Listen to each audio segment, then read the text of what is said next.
오늘 이 예레미야서 11장을 보시면 하나님께서는 이제 다시 한번 예레미야에게 유다 사람들과 예루살렘의 주민들에 대한 그 불의함의 그 반역에 대해서 이야기를 하고 계시고 있습니다. 특별히 이 이야기의 메시지의 내용을 보면 유다 백성들이 하나님께 돌이키지 않으므로 이제 하나님께서는 그들의 부르짖음에 응답하지 않으시고 듣지 않으시겠다라는 이야기를 하고 있습니다. 특별히 오늘 이 말씀을 보시면 이 11장 10절에 보면 그들이 내 말 듣기를 거절한 자기들의 선조의 죄악으로 돌아가서 다른 신들을 따라 섬겼은즉 이스라엘 집과 유다 집이 내가 그들의 조상들과 맺은 언약을 깨뜨렸도다 라고 얘기를 하고 있습니다. 우리가 그 하나님과의 관계 안에서 가장 중요한 게 뭐냐면 바로 우리는 언약의 관계라는 거예요.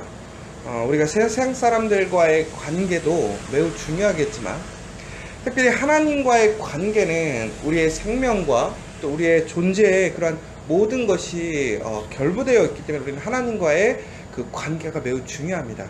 근데 그 관계성이라는 것은 일반적으로 우리가 관계 그러면 이것이 되게 매우 어떤 감정적인 것, 어떤 그런 조건적인 것이라고 생각을 하는데 이 하나님과 우리의 관계는 단순히 그런 관계가 아니라 더 나아가서 언약의 관계라는 것입니다. 맹세에 관련된 관계라는 것이죠. 창세기를 보면 하나님께서 우리에게 언약을 하십니다. 언약이라는 것은 이제 쉽게 얘기하자면 약속인 거죠. 근데 이제 약속이라는 것이 보면 그런 것 같아요. 이게 갑과 을이 있을 때에 약속을 해주는 것은 약속을 한다라는 것, 언약을 한다라는 것, 계약을 한다라는 것은 흔히 얘기해서 갑이 을에게 해줄 수 있는 가장 큰 은혜인 것입니다. 특권인 거죠. 왜 그러냐면 을은 갑과 약속을 했을 때에 갑이 약속을 지키지 않았을 때 그것을 요구할 힘이 없습니다. 능력이 없습니다. 그런데 갑은 그것을 해줘도 그만 안 해줘도 그만 상황이면 가장 중요한 것이 그 언약을 통해서 맹세를 통해서 그것을 해놓으면 그것이 법적인 효력을 갖게 되는 것이죠. 그래서 하나님께서는 우리에게 하나님의 사랑과 은혜, 공의를 우리에게 언약으로 약속하셨다는 거예요. 아브라함에게 주실 그 복, 그 약속을 하나님은 언약으로 만드셨다는 것이죠. 근데 그 언약이라는 것이 어떠한 형태를 띠고 있냐면 근원적으로 보면 예전에는 이제 약속을 할 때 특히 아브라함이 그런 모습을 보여주는데요. 동물의 시체를 반으로 자릅니다. 그래서 그 시체의 몸을 이렇게 양쪽에 놓고요. 그 약속을 하게 되면 하나님과 그 아브라함이 그 사이를 오고 갔다라고 얘기를 하고 있습니다. 그러니까 그것이 바로 언약의 그 행위였는데 여기 이게 무슨 얘기냐면 우리가 약속을 한다고 하는 것은 결국은 목숨을 건다는 거예요. 그래서 그 목숨을 걸고 지켜야 할 것이 바로 언약, 약속이라는 것이죠. 그래서 하나님께서는 우리에게 그 언약을 지키시기 위해 존국에는 하나님의 아들 예수 그리스도를 생명으로 그 생명의 그것으로 우리에게 약속을 지키시기 위해 그러한 것들을 보여주는 걸 보게 되는 거죠. 그런데 여기서 오늘 이스라엘과 하나님께서 약속을 하셨는데 어떤 약속을 하셨냐면 하나님의 언약을 지키며 하나님께서는 이스라엘을 하나님의 자녀로 더 나아가서 복을 주시기로 약속을 했다라는 거예요. 그런데 이스라엘 사람들이 오늘 그 약속을 깼다라는 거예요. 그래서 하나님께서는 그 언약을 깨므로 인해서 이제는 하나님께서 우리에게 주시고자 했던 그 특권과 은혜를 이제는 하나님께서 어떻게 하시겠냐? 지키지 않겠다라고 얘기를 하시는 거예요. 그런데 이제 보시면 이스라엘 사람들이 언약을 깨트렸던 이유가 무엇인가에 대해서 나오게 되는데 바로 보면 죄악으로 돌아가서 다른 신들을 따라 섬겼다라는 이야기가 나오고 있습니다. 특히 출애굽기 23장 13절에 보면 이렇게 나와 있거든요. 내가 내게 이 일은 모든 일을 삼가 지키고 다른 신들의 이름은 부르지도 말며 내 입에서 들리게도 말지니라. 그러니까 하나님께서 우리에게 하나님의 은혜, 보호하심, 사랑 이것들을 주시겠다고 약속을 하셨는데 그 약속에 또한 우리가 감당해야 될 부분이 있었다는 거예요. 이스라엘이 감당할 부분이 있었는데 그게 뭐였느냐? 바로 다른 신들의 이름을 입에 올리지 않는 거예요. 다른 신을 섬기지 않는 거예요. 그런데 그것을 섬기게 되면 어떻게 되냐면 출애굽기 23장 33절에 보면 그들이 내 땅에 머무르지 못할 것은 그들이 너로 내게 범죄케 할까 두려움이라. 내가 그 신을 섬기면 그것이 너의 올무가 되리라 라고 얘기를 했단 말이에요. 그러니까 우상을 섬기름으로 인해서 그것이 하나님의 언약을 깨트리는 행위가 될 것이고 그것이 바로 그 우상을 섬기는 사람들의 올무가 될 거다라고 하나님께서는 경고하셨다라는 거예요.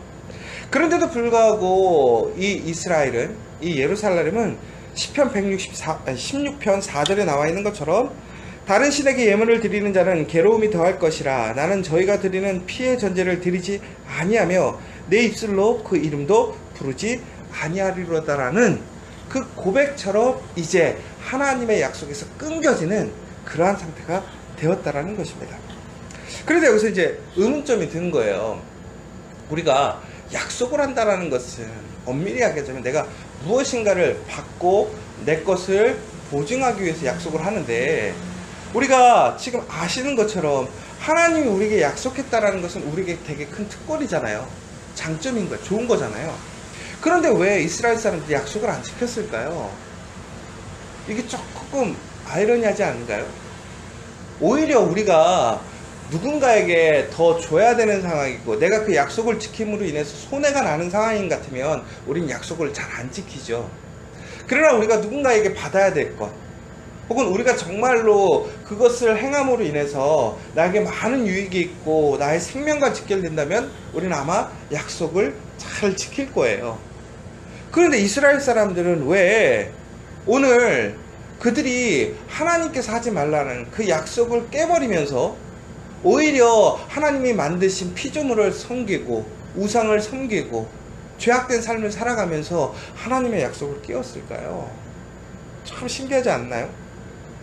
근데 참 이게 제가 생각해 보니까 이런 것 같아요. 이스라엘 사람들이 하나님의 그 놀라운 은혜와 사랑을 알지 못했을까요? 그들은 이미 말씀을 통해서 또 그들의 신앙의 조상들을 통해서 그들은 하나님이 누구신지를 알고 있습니다. 하나님의 능력이 무엇인지를 알고 있어요. 그런데요, 그런 것 같아요. 어떤 학대 아동의 가정에서 자란 어떤 사람들을 보면 기본적으로 그 사람이 자라났던 환경과 조건에서 아마 그가 어렸을 때는 이런 생각을 하죠. 내가 크면 나는 우리 아버지처럼 살지 않아야지. 우리 어머니처럼은 행동하지 않아야지.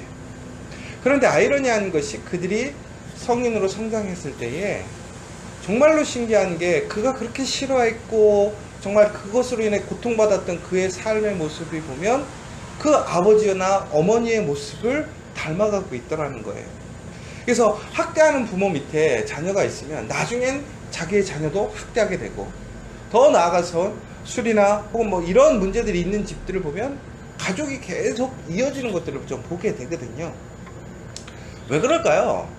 좋지 않은데 분명히 그것을 따라가지 않겠다고 했는데도 불구하고 그들이 왜 그러한 삶을 살아갈까요? 종국이나 환경이 되게 중요한 것 같아요. 무엇을 보고 배우고 느끼고 경험했는가. 결국은 무슨 얘기냐면요, 그들이 살아가면서 좋은 가정이라는 것을 알아요.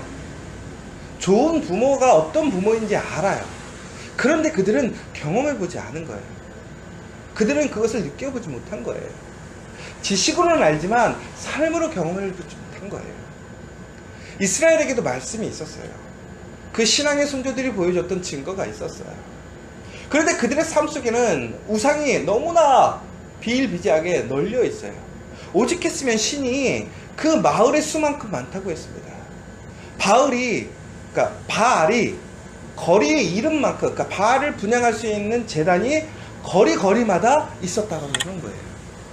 결국에는 이들은 하나님을 경험하고 하나님을 아는 그런 삶의 신앙의 그런 모습에서 사는 것이 아니라 우상의 그런 잘못된 삶 속 안에서 살다 보니까 그들이 결국은 보고 배우는 것은 하나님이 아니라 우상, 잘못된 것을 보게 산다는 것이죠.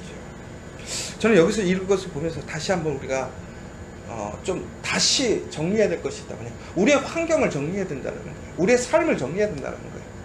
정말 우리가 하나님을 알고 싶다면, 하나님 말씀 안에 살고 싶다면 우리의 삶을 하나님 말씀 안에서 살아갈 수 있는 삶으로 바꿔야 되는 거예요.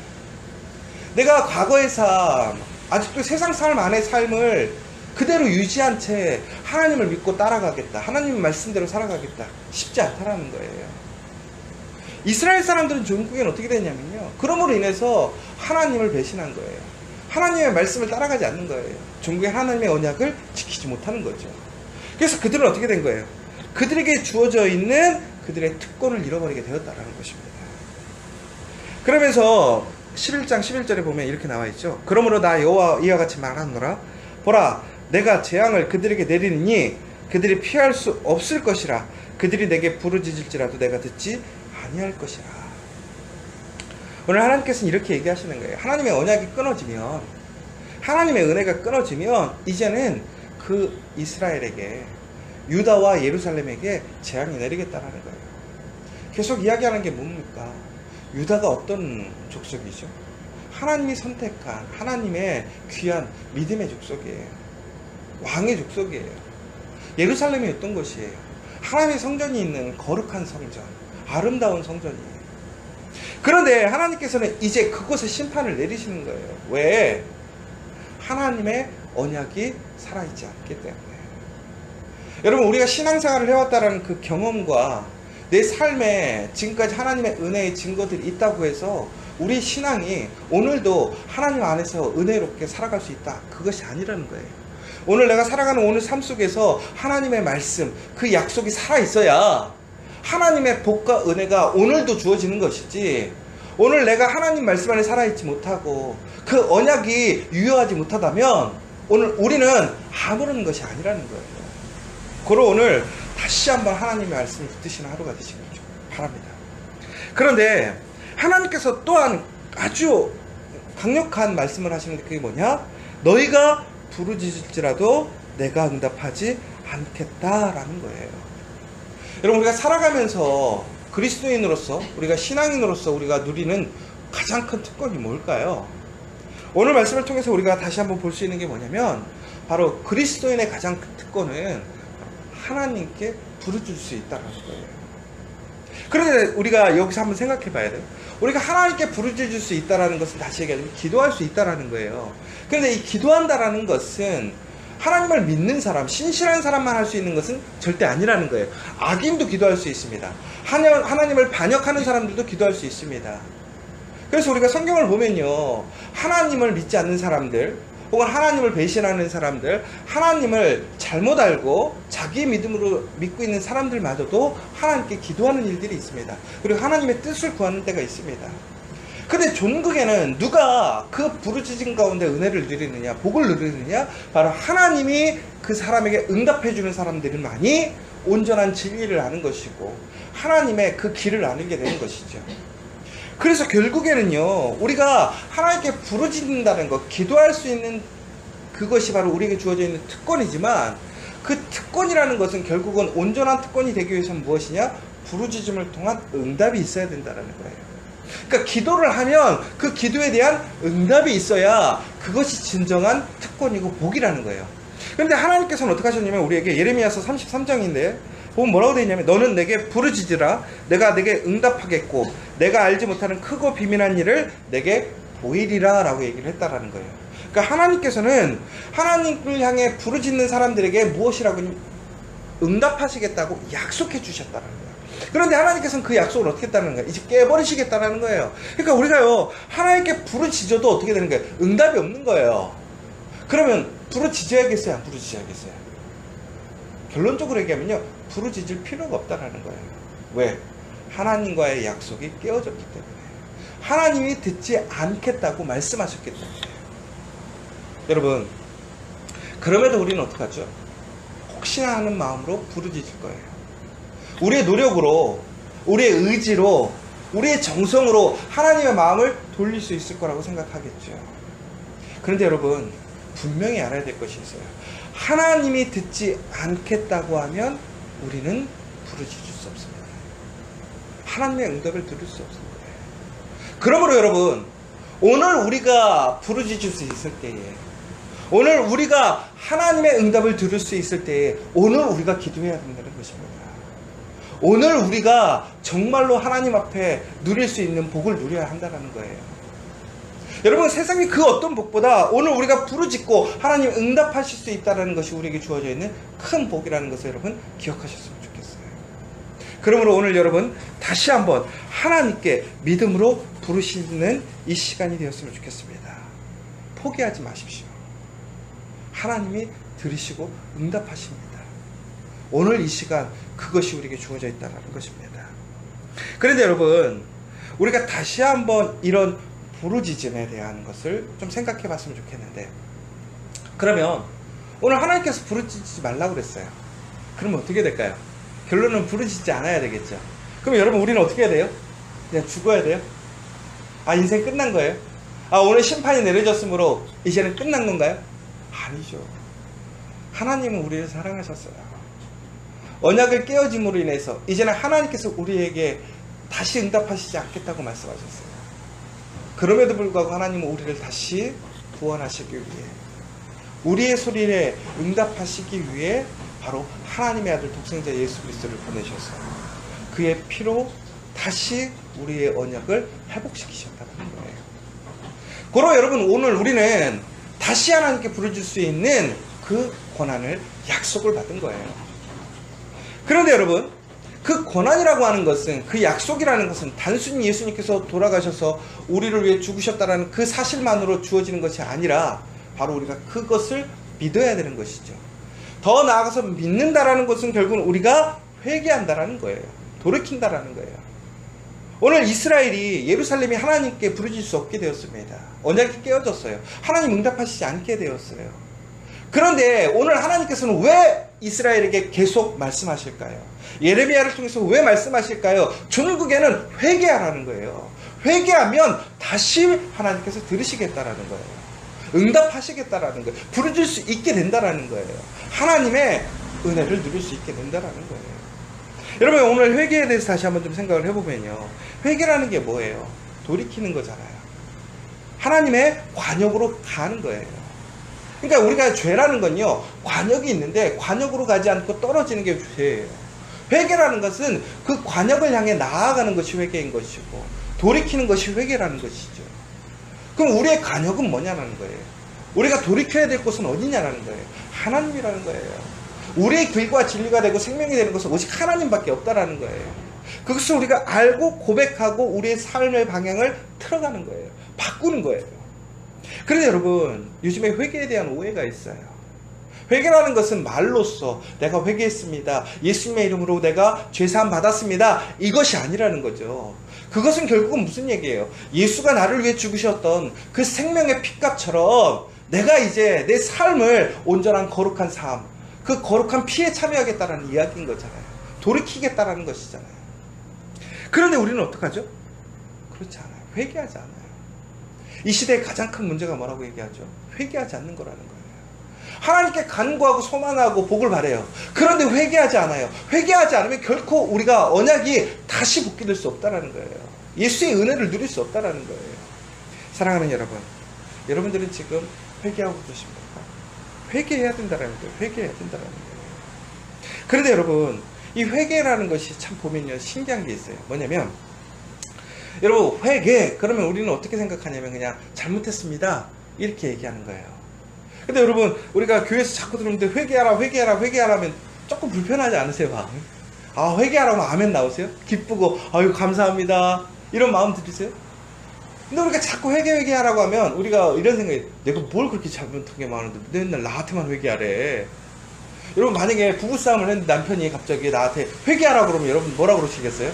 너나 회개하세요 로 먼저 하시지 않겠어요? 그쵸? 아니, 자녀가 너무 사고 쳐가지고 자녀한테도 회개해. 그런데 갑자기 자녀가 나한테 그러는 거예요. 엄마부터 회개해 이러는 거예요. 그럼 여러분들 기가 차겠죠? 근데 여러분, 그 말이 맞는 얘기라는 거예요. 그럼 여러분들 좀 의아하지 않으세요? 내가 잘못한 게 없는데 왜 내가 회개해야 돼? 아니, 이 얘기는 맞을 것 같아요. 아, 사랑해줘, 용서해줘, 그쵸? 그러면 그거만은 맞죠. 근데 그게 왜 회개해야 돼? 라고 우리는 퀘션을 할 수 있다는 거예요. 근데 왜 그것이 회개해야 되는 것인가? 보세요. 여러분, 사랑하라고 하나님이 명령하셨어요. 사랑하지 못했어요. 그러면 그것은 죄예요, 아니에요? 죄예요. 용서하라고 하나님께서 우리에게 명령하셨어요. 그러면 그 용서하지 못했어요. 그러면 우리는 죄예요, 아니에요? 죄예요. 너희가 섬기라고 하나님께서 말씀하셨어요. 왜 섬기지 못했어요? 그러면 그것은 죄예요, 아니에요? 죄예요. 또 다시 얘기해 볼게요. 사랑하라고 명령하셨어요. 그것이 옳은 길이에요. 그것이 올바른 관역이에요. 내가 사랑하지 못해요. 그럼 그 길에 있지 못해요. 관역에 있지 못해요. 그럼 뭐 해야 되는 거예요? 회개해야 되는 거예요. 헌신하라고 그랬어요. 섬기라고 그랬어요. 용서해 주라고 그랬어요. 그런데 그 관역에 있지 못해요. 그 길에 있지 못해요.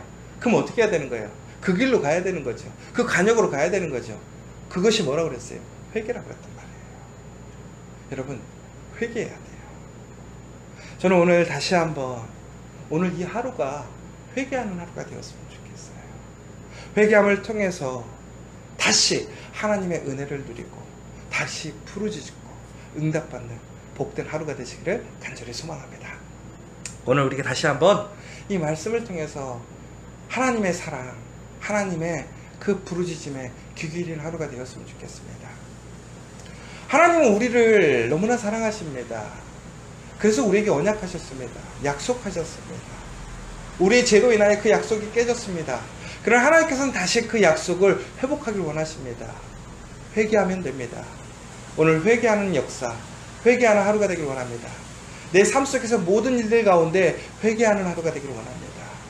오히려 다른 사람들을 심판하고 비판하고 내가 스스로 판단하는 것이 아니라 하나님 앞에 내가 회개함으로 하나님의 은혜를, 하나님의 그 말씀을 회복하는 복된 하루 되시기를 간절히 소망합니다.